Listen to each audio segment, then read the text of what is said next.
Hello, it's Jim and Debbie with a much anticipated, long awaited episode of Midday Minute, number 65. 65. What are Wow. we talking about this time, Debbie? Well, Jim, today we will be talking about field notes or notes from the field, however you would like to title it. You and I You have and I both. have both been out and about. That's right, past So two we thought we'd weekends. talk about that. And then also one of our colleagues, Kate Etsy, is heading out this coming weekend. So Yeah. we've been busy. Yeah, we have And been. yeah. Well, why don't we start with you? Where were you 2 weekends ago? Yeah, McKenna Cannon and I, our youth programs associate, headed to Springfield, Massachusetts for the weekend to attend the Naismith Memorial Basketball Hall of Fame's Hoop Hall Classic, in which we were part of presenting the Morgan Wootten Lifetime Achievement Awards to two high school coaches. The Elks National Foundation and the Hoop Shoot are a proud sponsor of that award that was supposed to happen on April 1st of 2020. So these What went two, wrong there? yeah, I don't know. These two individuals have been the award recipients since then. They just have not received their award until the evening of January 14th. So we were really proud to be there for this presentation. It's the first time we've sponsored the award, so that was kind of cool. And the awards went to Jill Pruden of Oak Ridge, Tennessee, I think home of Jack Frost. And that had nothing to do with it. That was just an aside.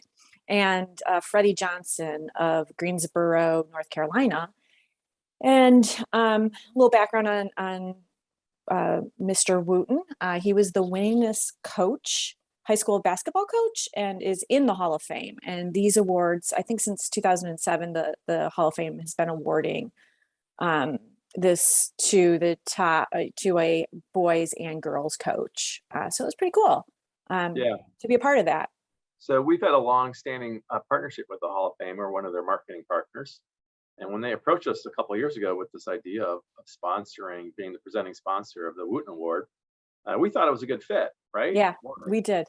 Yeah, I mean, as a high school coach, a long-serving high school coach in Maryland, I think he was a coach for more than 40 years. He's a pillar of the community, just like the Elks are. So we thought that was cool. And of course, the Hoop Shoot, develops gritty kids, and certainly that's what coaches do as well. They prepare their players for life. So Right. as does the Hoop Shoot. So we thought it was just a natural fit, and we've waited a long time to get to this point where thought it was going to be, but we've signed on to be the presenting sponsor for 5 years. 5 years. Yep. Even though we signed on in 2020, we haven't been cheated. 2019. 2019, right? Yeah. So I believe at this point that the award will be presented annually during the Hoop Hall Classic, which is in Springfield, Right. at Springfield College. So we'll look forward to doing that If the you're not years to familiar, come. the Hoop Hall Classic is a showcase of the nation's best high school basketball teams are invited to go play there. I don't think it's a tournament. I think it's just a series of games, correct? Right. That's right. Yeah. And it's always over Martin Luther King Jr. holiday weekend. So it was nice. It was nice. It was nice to be back in Springfield. I haven't been since 2015. So it was fun. Actually, McKenna's never been, and she's been overseeing the Hoop Shoot now for 3+ years. So that was her first trip to Springfield and to see the Hall of Fame. And as many of our middies know, they underwent a multi-year renovation to modernize the displays, including our Hoop Shoot display. So we got to see that live and in action, and it was really pretty cool. And we also visited with digital. It's completely digital, right? completely digital. Though I did find the analog version of the plaque still remains. Well, that's good to hear. Yes. So we're represented in two places. And we also had a great time catching up with our regional director, Mike Stewart, who's from Connecticut, but he represents the New England region. And we had dinner with him, and he joined us at the Hoop Hall Classic to see the awards being presented. So that was also great.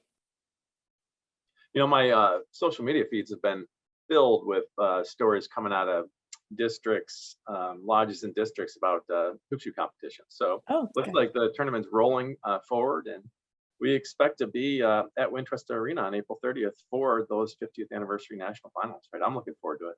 I am too. I really am. And it is, I'm prepping right now. You can see. yeah, yes, I got my mirrored image. It's hard to see. There we go. Your zippy, your hoop shoot zippy. Anyway, we're thrilled, so excited to be getting ready to come back for the national finals after a couple years hiatus, COVID induced hiatus. We're back and it's gonna be better than ever and can't wait. So it is freezing cold here in Chicago, Jim, but you were in Montana over the weekend. How was the weather there compared to here? Where it wasn't cold, I was prepared for the worst, because you and I have been to Montana in January before. Actually, involving the hoop shoot program, we went out to visit Cam and Linda Cronk during the transition when we were moving, oversight of the program to us from them. Right. So I was prepared for the worst, but my gosh, the weather was delightful. It got up to 50 degrees on my last day on Sunday. So I brought my winter coat with me, and it stayed in my suitcase. I never broke it out, not until I returned to Chicago on Sunday. So I don't think you can say that very often with a trip to Montana in January, if I recall. So what were you there?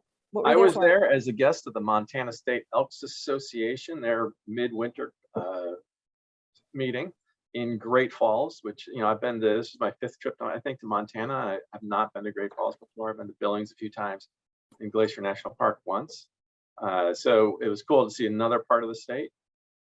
Great Falls Lodge is really a nice facility.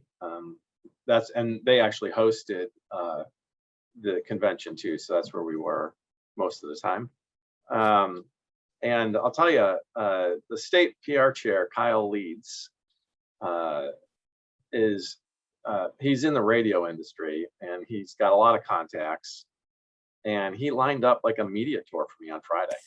So I arrived Thursday afternoon, and on Friday it was starting at 7:50 in the morning. I had 3 radio interviews and then 2 television interviews. Wow, you were on the morning drive? Well, the radio interviews were in the morning, and then the afternoon were television. That's awesome. I felt like I was on like a press junket or something. It was fun. So will we be seeing those television interviews? I have links to the television interviews, and I want to review them, make sure I look good, sound good before I share those links. You're so vain. But, the O'Kellys are vain people. So.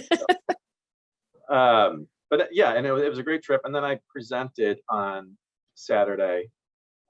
They've been trying to build education into their convention, much like what has been happening at the Grand Lodge convention. And so they had various presenters, including me. And when I talked to their state sponsor, Roger True, who's a member of our board, and about I asked him what he wanted me to talk about, and he gave me the answer. And as you know, we have several presentations that we're comfortable doing. And typically when we go to a state, we have to tailor them, tweak them, make them state specific in certain areas. Mm-hmm. But this was this wasn't something that we already had. So I had to build a presentation exclusively for Montana. But it went real well, and I gained some insight that I was happy to share with them, and it was well received, and it was a good time. Oh, good. It's always fun getting out in the field, huh? Yeah, connecting with people who we talk to, and meeting people, putting faces to names, that sort of stuff. Yeah. Got to catch up with Susie Larson, who's our old friend Jean Murray's sister, and she's now a DD in Montana. So fun talking with her and others. So it's a real nice trip. Ed Sandman, big friend of a good friend of the foundation's, annual attendee at our donor events at convention, was there, and so it was good hanging out with him. He's from Idaho, right? He's an Idaho elk who lives in Montana. Okay. But because he lives in Montana, he's a special rep for the entire state, specifically to help them with their transition to the new accounting software, or I think. Okay. So, but anyway, yeah, it was a good time. And Joe and Virginia Basel were there. Virginia, who will be singing the national anthem at our national finals. Yes. Thank you for asking while you were there. Yeah, no, live and in person. yeah. So it was just it was a nice trip. Great. Now, as I mentioned, Kate Ezzy is heading out to Colorado, so that's like 3 straight weekends. We'll have staff in the field. Things are starting to pick up a little bit more in that regard. Next couple of weeks, I'm off to Arizona for our budget meetings. Yeah. That's probably what we'll talk about next time we for episode 66. Talk Yep. about your trip to Scottsdale and the budget meeting and what's coming up for fiscal year 2023. And I don't want to spoil anything, but we'll tease it. Expect some big SIP news. You'll have to wait a month. wait a month for that. Yeah. Yeah, we're excited. Yeah, we are. We are not. So things are really busy, right? We're really busy. Yeah, well, getting ready for that. So we get ready to go and out the door. So our trustees have time to review it before we meet. It's just a hectic time. Yeah. Right. So I interrupted you. What were you going to say? I was going to say we are not excited to announce our next bit of news, which is some staff turnover. We are in the market for a new best friend. Yes, we are. Our dear friend of the show, Colleen Conrad, after nearly 10 years with us on staff, is leaving at the end of this week to pursue a new opportunity at a Chicago-based foundation in which she will be returning to grants management and oversight. So right. Colleen has been with us a long time, and I, for one, and I think I know you share this as well, I'm so pleased that she was with us for such a long time and has had such a hand in so many of the big changes that we have made to our programs. Just a quick, she joined us in June of 2012 in the SIP office, moved quickly into the hoop shoot, where she was, integral in that, in the change and coming to Chicago. Then she went back to the SIP and managed that program for us as we changed quite a few aspects of the community investments program. And then she transitioned in 2019 to manage the SIP staff, the scholarship staff, and helping us bring the MVS judging portal to life on elks.org. So she's been with us through thick and thin, and she's done a great job. And our programs are better because of her leadership. So Absolutely. We're sad to see her go. I had a couple of conversations in Montana with volunteers praising her for what she did for the particular program that they worked on. And I had to be like, okay, yeah, she's leaving. Yeah. Yeah. So. But I know you and I talk a lot about this a lot, right? To have somebody be with us for almost 10 years is a long time. And like I said, she's worn each of the program's hats. So we wish her the best. Yeah. So that's pretty much all we have this episode, right? Yeah. Well, if you're watching now, please be sure to remind everybody that the Legacy Awards deadline is February 7th. That's, again, those are for the children and grandchildren of dues paying Elks who are high school seniors and going on to college. So that deadline is coming fast, and we hope that you will, if you know a high school senior, or if you know somebody in your lodge who knows a high school senior, share that news. The deadline is coming quick. We'll be awarding $354,000 scholarships through the Legacy program. That's right. April. So right. Yeah, don't miss an opportunity. Most valuable student contest is moving along, right? State judging starts on Friday, actually. So that's happening. Things are really picking up. Yep. All right. Well, then, without further ado, thanks for tuning in. If you've liked this episode of the Midday Minute, give us a thumbs up. If not, a thumbs down. Either way, share it far and wide to your social network so other people can hear this exciting news, except the part about Colleen, which was not exciting. But again, we wish her the best. We're excited for her. We're just not excited for us. Right. If you're not already subscribing to our YouTube channel, consider hitting that button and tapping the bell so you'll be notified every time we post new content like Coop Shooting the Breeze and Taking a Sip, 20 for 20, and the Midday Minute, and other stuff that's coming down the pike. I think that's it, right? That's it. We'll catch everybody on the flip side of the budget meeting. All right. Thanks for tuning in, everybody. Bye.